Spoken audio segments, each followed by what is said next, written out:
venture capital has been in India for the last 15, 18 years. Right? Yeah. Do you think it has been a successful industry? No. Say more about that. You want to know why they haven't been successful? Why do you think They that? weren't designed to be that way. I personally think that, first of all, if you look at the VC industry globally, how was it made?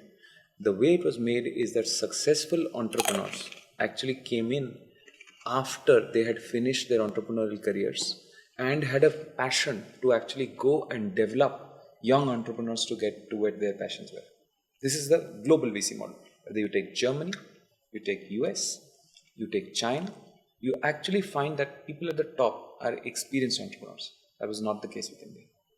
In India, it was more a model of saying that, hey, there are these great investment bankers, great consultants from the most blue chip companies as they get.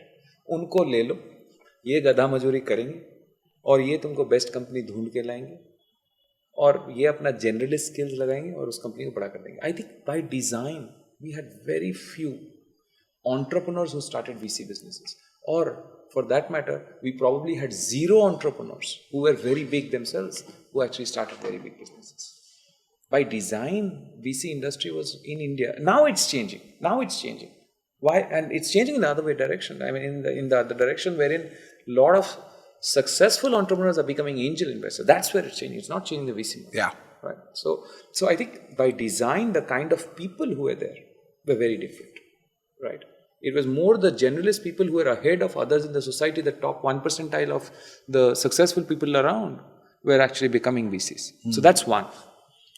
The second thing is VC industry started in India at a time when India's top decile was not growing that fast. Yeah. You did not have the great businesses which were kind of compounding every single month. You did not have tech penetration to begin with.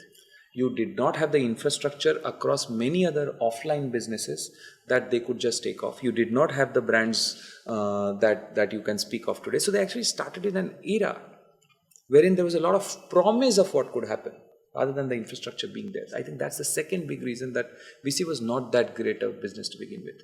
And I think third is Indians don't believe in the power of compounding except a few businesses. When you see a company in India, if it grows, I mean, especially one that is 20 years old, right? At least in the 80s or the 90s or maybe in the early 2000s. If it was growing bigger, there'll be some people who will actually grow out, branch out, and kind of start their own businesses. Correct. So there was always this inherent fear of fragmentation, of inner self actually fragmenting into becoming, competitors of oneself.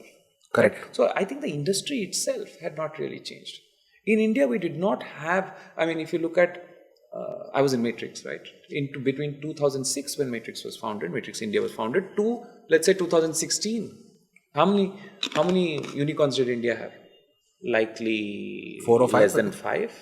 Yeah, 4 or 5 unicorns. Were they growing that fast? No, they weren't. So I think by design, whether it is from the market side or from how the people were, the kind of people who went there, my sense was that it was not a great business. Equities is a great business. You make more money from equities, like we spoke about it earlier in the conversation, than ever from your P&L ability, right? So, but it was not designed to be successful. That's my sense. I speak this out of experience because I know what happened when, I was a healthcare investor. I was a healthcare services investor. One bad year and all your gains used to get washed off. And the infrastructure in India wasn't there that you could actually grow month on month or year on year. Yeah. And I'll tell you one big insight that I came up with was that the best people in India actually wanted to be a VC. They did not want to be entrepreneurs. That's very surprising, right? Now. Yeah. I think the VC was a great model because, the great guys in your batch wanted to become VCs. They were probably richer. They were probably making more money than being built out of a passion. I think VCs are businesses that are built out of passion.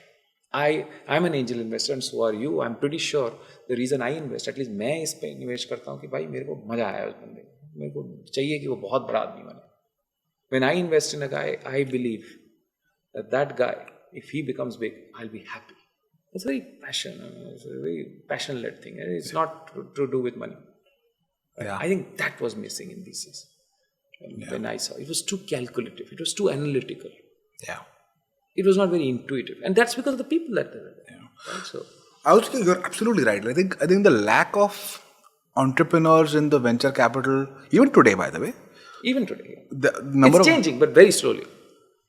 first of all, I think Indian entrepreneurs. I don't know about American entrepreneurs. I think in the US, people like big lifestyle shifts, right? Yeah. So they want to leave the hustle, the hacking, the growth, the pressure, and venture capital is a good, well-paying, respectful. You stay close to the ecosystem, so it's a good post-entrepreneurial journey.